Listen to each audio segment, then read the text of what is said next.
আজকের আলাপচারিতায় লেখক পিন্টু পোহানের সঙ্গে সাংবাদিক পরিমল কর্মকার। আমি পরিমল কর্মকার। আজ আমাদের অনুষ্ঠানে আমরা পেয়েছি বাংলার এক বিশিষ্ট গল্পকার, সাহিত্যিক এবং লেখককে। তার নাম আজ বাংলার ঘরে ঘরে অনেকেই জানেন। তিনি পিন্টু পোহান। পিন্টু পোহানের মতন একজন প্রতিভা আজ আমাদের এই অনুষ্ঠানে এসছেন। আমরা তাকে প্রথমেই আমরা বরণ করে নিচ্ছি, স্বাগত জানাচ্ছি তাকে। নমস্কার। নমস্কার পিন্টুবাবু। আজকে পিন্টুবাবুর কাছে আমরা জানতে চাইব যে এই যে লেখা, সাহিত্য, গল্প, সংবাদ, এই যে আস্তে আস্তে ছোটবেলা থেকে উনি কিভাবে এই পর্যায়ে এলেন এবং এখন প্রতিটি বাংলার ঘরে ঘরে তার বই, পুস্তক ইত্যাদি রয়েছে, গল্পের বই, পুস্তক। এটা আজকে আমরা কিছু তার কাছে জেনে নেব। তো ধন্যবাদ পরিমল দা এবং অজয় পাল, আপনাদের দুজনকেই ধন্যবাদ জানাচ্ছি। আপনারা আপনাদের চ্যানেলে আমাকে কিছু বলার সুযোগ দিয়েছেন। তা আমার জীবনের কথা বা এই উত্তরণের কথা বলতে গেলে বলতে হয় যে ছোটবেলা থেকেই আমার লক্ষ্য ছিল যে আমি লেখক হব। খুব মজার ব্যাপার যে একজন ছেলেবেলা থেকেই তার লক্ষ্য স্থির করে নিয়েছে সে লেখক হবে। হ্যাঁ, আমার লক্ষ্য স্থির হয়ে গিয়েছিল। ছেলেবেলা থেকেই আমি সাহিত্যের বইপত্র পড়তাম, পাঠ্যপুস্তকের বাইরে গিয়ে গল্প, কবিতা, উপন্যাস, প্রবন্ধ, নিবন্ধ। আমাদের বাড়ির সামনে একটি লাইব্রেরি আছে, জাগৃহী লাইব্রেরি, তার মেম্বার ছিলাম আমি। সেখান থেকে নিয়মিত বইপত্র আনতাম। এছাড়া কালোয়ারের দোকানগুলোতে গিয়ে সেখান থেকে অনেক বইপত্র সংগ্রহ করতাম ও পড়তাম।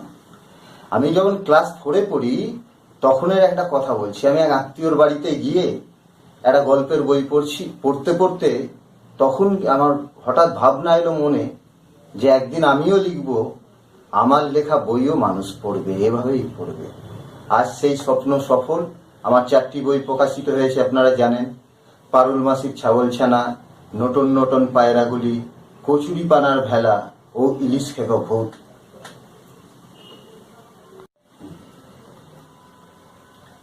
পিন্টুবাবু, আপনি যে লেখা শুরু করেছিলেন, প্রথম একটা লেখার একটা উদ্যম নিয়ে, একটা প্রয়াস নিয়ে যে একদিন আমি বড় সাহিত্যিক হব, লেখক হব, এই যে পথটা কতটা আপনার কাছে মসৃণ ছিল, কিংবা এতে কতটাই বা উতরাই খাড়াই ছিল? সমস্ত পথটাতে লড়াই করে করেই আমাকে আসতে হচ্ছে। আপনি শুনলে আশ্চর্য হয়ে যাবেন, অবাক হবেন যে 22 বছর মদনমোহনতলা বাজারে রাস্তার ধারের একটা ছোট্ট গম্বুজে বসে আমাকে সাহিত্য চর্চা করতে হয়েছে এবং হচ্ছে। ধরুন 1999 যখন উচ্চ মাধ্যমিক পরীক্ষা দিয়ে পাস করি, কলেজে ভর্তি হয়ে পড়ার চেষ্টা করেছিলাম, কিন্তু বাড়ির আর্থিক অবস্থার জন্য পড়াটা কন্টিনিউ করতে পারিনি। আমি কলেজ ছেড়ে দিতে হয়। তখন রোজগারের জন্য চাকরির সন্ধানে বিভিন্ন মানুষের কাছে গিয়েছিলাম, বন্ধু বান্ধবের কাছে গিয়েছিলাম। কোথাও গিয়ে কোনো সহযোগিতা পাইনি, আমি সাহায্য পাইনি।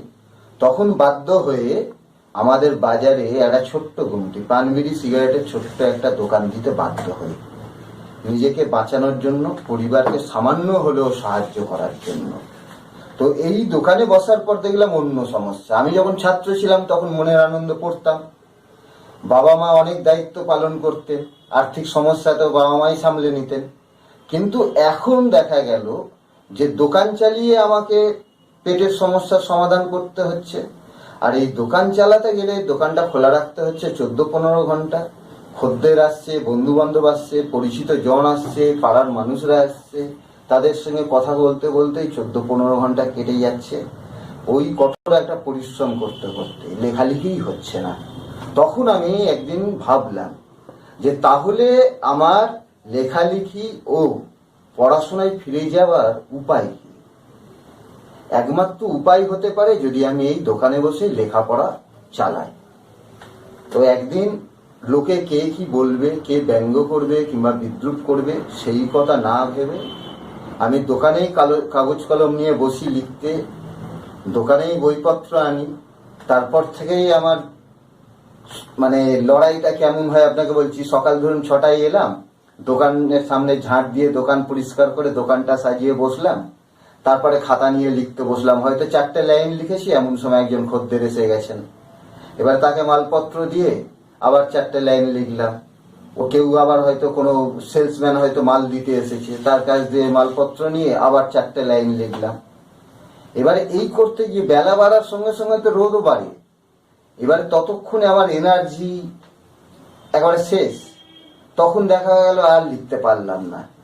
তখন বাধ্য হয়ে কোনো একটা বই তুলে নিলাম, বই তুলে নিয়ে পড়ছি। কারণ লেখাতে যতটা মানসিক শ্রম দিতে হয়, বই পড়াতে আবার অতটা শ্রম দিতে হয় না।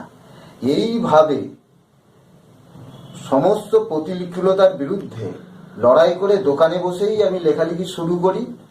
এবং আমার 1999-এর আগে যদি দেখেন যা লিখতাম হয়তো লেখা হয়েই উঠতো না। অবশ্যই এগুলোর প্রয়োজন আছে। একটা মানুষ তো প্রথম দিনই তো একেবারে হাঁটাও শেখে না।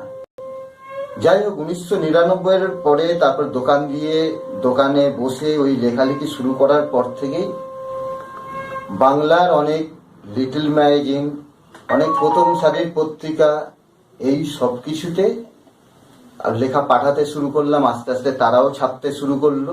ধীরে ধীরে দেখা গেল বাংলার প্রথম সারির সমস্ত পত্রপত্রিকায় প্রায় আমার লেখা প্রকাশিত হচ্ছে এবং প্রকাশকরাও আগ্রহ নিয়ে আমার বই প্রকাশ করছে। ইতিমধ্যে 4টি বই প্রকাশিত: পারুল মাসির ছাগলছানা, নতুন নতুন পায়রাগুলি, ইলিশ খেকো ভূত ও কচুরিপানার ভেলা।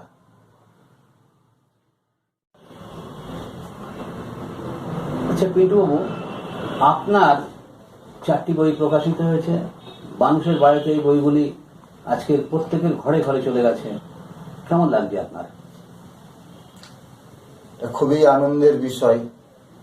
আমি এক সাধনার মধ্যে আছি, যে সাধনার নাম সাহিত্য সাধনা। এই সাধনায় সিদ্ধিলাভ যে করেছি তার প্রমাণস্বরূপ বলতে পারি যে মানুষ ভালোবেসে আমার বই কিনছে, আমার বই পড়ছে। বিভিন্ন পত্রপত্রিকার সম্পাদকরা তারা আমার লেখা প্রকাশিত করছে। তো আমি তো খুশি, আনন্দিত। এই বই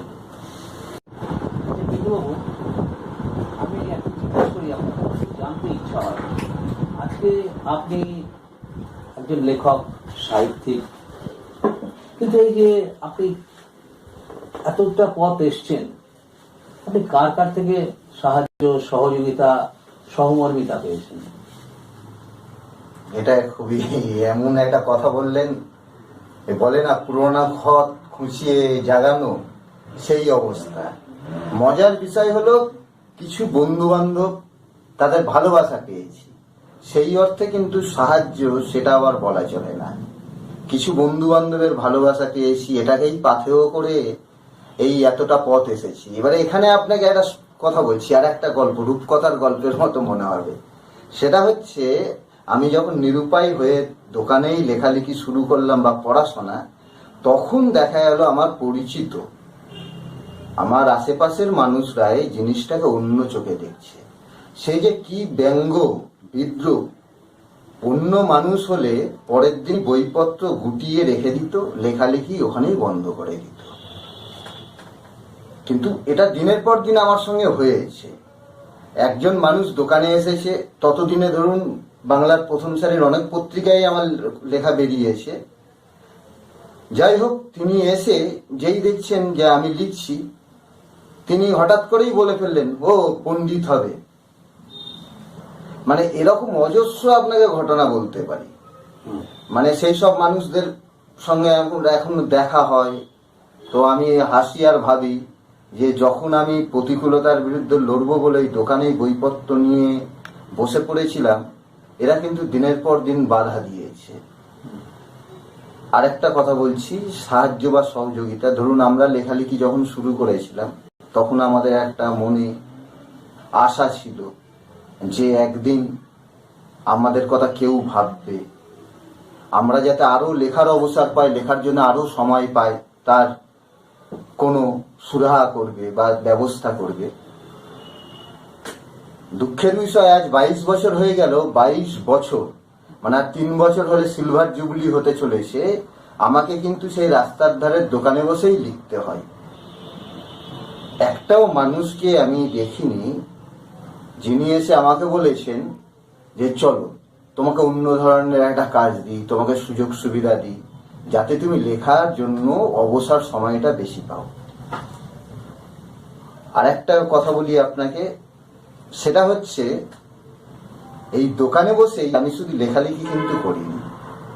আমি যখন বুঝতে পেরেছিলাম যে কেউ আমার হাত ধরে তোলার মানুষ আসবে না, হ্যাঁ ভালোবাসা অনেকে জানাবে দূর থেকে, এখন ভার্চুয়াল জগৎ, তো আপনি কিছু একটা লিখলেন, ভালো বলে দিলেই তো তার দায়িত্ব শেষ, একটা লাভ সাইন সেখানে একটা এন্ট্রি করে দিলেই তো তার দায়িত্ব শেষ। তো আমি তো বুঝেই গিয়েছিলাম যে আমাকে হাত ধরে টেনে নিয়ে যাওয়ার কেউ আসবে না। তখন আমি যেটা করি, দোকানে বসে আমার পড়াশোনাটা কমপ্লিট করি। প্রথমে গ্র্যাজুয়েশন কমপ্লিট করি ওই দোকানে বসে বই পড়ে, নেতাজি সুভাষ ওপেন ইউনিভার্সিটি থেকে। তারপরে বাংলায় মাস্টার ডিগ্রি কমপ্লিট করি এবং বিএডও করতাম। কিন্তু বিএড করতে গেলে তখন সমস্যা যেটা দেখা দিল যে প্রায় 3 লক্ষ টাকা লাগবে। 3 লক্ষ টাকা আমার কাছে নেই। তো তার পাশাপাশি আমি কিছু বন্ধুর কাছ দিয়ে শুনলাম ফিজিওথেরাপি করেও অনেকটা রোজগার করা যায়। ফিজিওথেরাপির কোর্সও করলাম ওখানে। এখানে দেখা গেল সাহায্য তো দূরের কথা, আমার কাজে বা আমার এগোনোতে প্রতিবন্ধকতা তৈরি করলো অনেক মানুষ। তার জীবন পরিবর্তন করতে চায়, সেটা যে কত বাধা বিঘ্ন প্রতিবন্ধকতা আসে সেটা আমরা পিন্টু পোহানের কথার মধ্যে দিয়ে বুঝতে পারলাম। তার এই যে জীবন সংগ্রাম, তার যে সাহিত্যের জন্য একটা উদ্দীপনা, সেই উদ্যম মাঝে মাঝে হয়তো থেমে গেছে, মাঝে মাঝে হয়তো কিছুটা কম্পিত হয়ে গেছে, তবুও থামেনি তার হাত, থামেনি তার কলম। তাই আরো কিছু জানবো পিন্টু বাবুর কাছে। আচ্ছা পিন্টু বাবু, এই যে আপনি এতদূর এসছেন, আজকে বলছেন যে আপনাকে সেভাবে কেউ দেখেনি, কটাক্ষ করেছে উল্টে, এখন তারা কি বলে? শুনুন, একটা ভুল যখন মানুষ করে ফেলে তখন সেই ভুলের জন্য ক্ষমা চাইতে গেলে তো বড় মনের দরকার হয়। তো এই সব মানুষরা কিন্তু হয়তো বড় মনের মানুষই নয় সরাসরি বলবো, সেই জন্য তারা কিন্তু ওই জায়গায় যায়নি যে আমরা যেটা করেছিলাম ভুল করেছিলাম, তারা বরং উল্টো জায়গাতেই গেছে। এখনো তাদের কাছে যে প্রচার তারা করে বেড়ায় যে ও কি লেখে, ও লোক হাসায় দোকানে বসে, একই রকম এখনো ওই থাকে না, একজন আপনাকে ভুল করে মেরেছে, তার উচিত ক্ষমা চাওয়া, কিন্তু সে দেখলো যে অন্যদের কাছে ছোট হয়ে যাব ক্ষমা চাইলে, বরঞ্চ বলবো না না ঠিকই করেছি, মারাটাই উচিত ছিল তখন। এই তো পরিবেশ। সত্যি আজব দুনিয়া।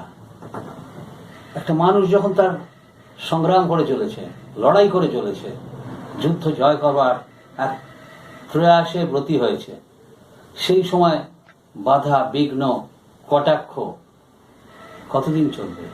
তবে তারই মধ্যে পিন্টু পোহানের রথের চাকা কিন্তু এগিয়ে চলেছে। যারা একদিন তাকে কটাক্ষ করেছিল, আগামী দিন বা এখনই তারা কিন্তু তাকে অনেকটা সময় করে চলছেন। কারণ পিন্টু পোহান একজন এখন পরিণত লেখক, তার নাম বাংলার ঘরে ঘরে। তাই আমরাও চাইব পিন্টু বাবু যেন এইভাবেই তার কলম চালিয়ে যেতে পারেন এবং কলম চালিয়ে মুখের উপর ওই কটাক্ষকারী লোকদের জবাব ছুড়ে দিতে পারেন। আজকের পিন্টুবাবুকে আমরা আরো কিছু অল্প কথা জানতে চাইবো। পিন্টুবাবু, সংক্ষিপ্ত কিছু বার্তা যদি আপনি আমাদের দর্শকদের দেন। নমস্কার, পরিমলদা ও আমার বন্ধু অজয় পালকে ধন্যবাদ। দর্শকদের একটাই বার্তা আমার জীবন সম্পর্কে আপনারা জানলেন। আমার জীবন সম্পর্কে আরো ভালোভাবে জানতে হলে আপনাদের আর একবার খরগোশ আর কচ্ছপের গল্পটা পড়তে হবে। প্রতিযোগিতায় খরগোশ ও কচ্ছপ দুজনে অংশগ্রহণ করেছে। কচ্ছপের লক্ষ্য স্থির ছিল বলে সে পৌঁছাতে পেরেছিল, কিন্তু খরগোশ ওভার কনফিডেন্সের জন্য পৌঁছতে পারেনি। এই গল্প থেকেই যদি আমি আমার জীবনের গল্পে চলে আসি, তাহলে আমি বলবো সব খরগোশই যে ওভার কনফিডেন্সের জন্য মাঝ রাস্তায় থেমে যাবে বা ঘুমিয়ে পড়বে তা না, তারাও তাদের লক্ষ্যে পৌঁছবে। অনেক খরগোশই তাদের লক্ষ্যে পৌঁছবে, কিন্তু কচ্ছপ চাইলেও কোনোদিন খরগোশের মতো দৌড়তে পারবে না। সেরকমই আমরা যারা আর্থিকভাবে পিছিয়ে পড়া, সহায় সম্বলহীন পরিবারের সন্তান, আমাদের বাস্তব পরিস্থিতি আমাদেরকে কিন্তু কচ্ছপ তৈরি করে রেখেছে। তো আমাদের সব বাধা প্রতিবন্ধকতা মেনেই আমাদের এগোতে হবে। খরগোশ যে এগিয়ে যাচ্ছে লাফিয়ে লাফিয়ে, তা দেখে মন ভাঙলেও হবে না, আর ওভার কনফিডেন্সের সঙ্গে যে আমি তো লক্ষ্যে পৌঁছবই বলে থেমে থাকাও কিন্তু চলবে না। আমাদের গুটি গুটি পায়ে সব প্রতিবন্ধকতার বিরুদ্ধে লড়াই করতে করতে লক্ষ্যের দিকে এগিয়ে যেতে হবে। অনেক ধন্যবাদ পিন্টুবাবু আপনাকে আমাদের এখানে আসার জন্য। আপনার জন্য রইল আমাদের অভিনন্দন। এগিয়ে যান, আমরা পাশে আছি। আশা করি আপনি নিশ্চয়ই আপনার যে পরিচিতি এখন আরো বড় সড়ো পরিচিতি, এবং আপনার বই বহু মানুষ পড়ছেন, তারা আপনাকে আশীর্বাদ করছেন। নমস্কার। নমস্কার। আমরা করব জয়, আমরা করব